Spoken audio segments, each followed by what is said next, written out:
Assalamualaikum warahmatullahi wabarakatuh. Selamat pagi anak-anak bapak semuanya.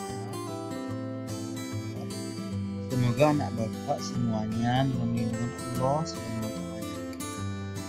Jadi pada kesempatan kali ini kita akan membahas tentang kedudukan hadis sebagai sumber hukum Islam mutlak.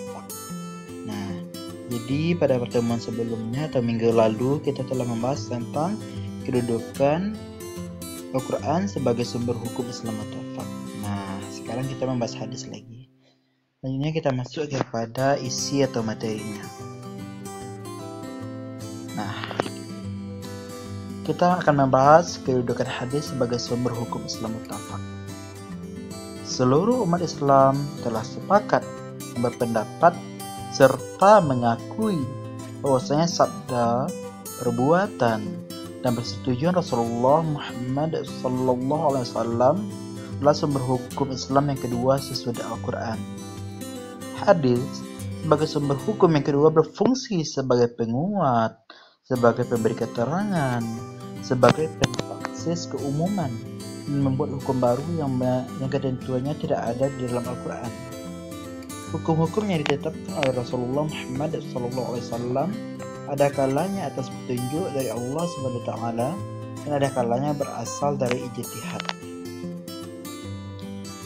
Kita masuk kepada materi selanjutnya, yaitu contoh-contoh fungsi hadis terhadap Al-Quran. Jadi ada beberapa fungsi hadis terhadap Al-Quran itu. Yang pertama itu bayan takrir atau memperjelas isi Al-Quran. Yang mana fungsi hadis ini? Fungsi hadis terhadap Al-Quran yang pertama adalah sebagai bayan atau takrir, berarti memperkuat isi Al-Quran.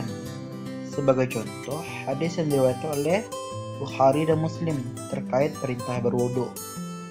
Yakni Rasulullah SAW bersabda, tidak diterima salat seorang yang berhadas sampai ia berwudu. Hadis riwayat Bukhari Muslim. Di atas mentakrir dari surat Al-Maidah ayat 6 yang berbunyi, hai orang-orang yang beriman, apabila kamu hendak mengerjakan sholat, maka basuhlah muka dan tanganmu sampai dengan siku, dan sapulah kepalamu dan basuh kakimu sampai mata kaki. Quran surah Al-Maidah ayat 6. Lanjut.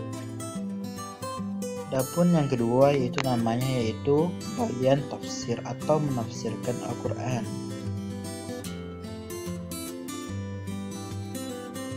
Fungsi hadis sebagai bayan tafsir berarti memberikan tafsiran atau perincian terhadap isi Al-Quran yang masih bersifat umum atau mujmal, serta memberikan batasan-batasan persyaratan pada ayat-ayat yang bersifat mutlak atau taqyid. Nah, itu dia bayan tafsir.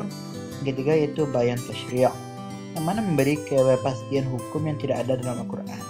Nah, itu fungsi hadis terhadap Al-Quran yang ketiga, yang mana bayan tasyri'.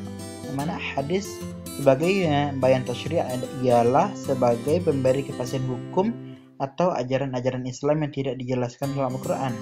Biasanya Al-Quran hanya menerangkan pokok-pokoknya saja. Dan yang terakhir itu bayan nasakh atau mengganti ketentuan terdahulu. Para ulama mendefinisikan bayan an-nasakh sebagai ketentuan yang datang kemudian dapat menghapuskan ketentuan yang terdahulu, sebab ketentuan yang baru dianggap lebih cocok dengan lingkungannya dan lebih luas. Ini tuh materi kita pada hari ini. Sekian, terima kasih. Assalamualaikum warahmatullahi wabarakatuh.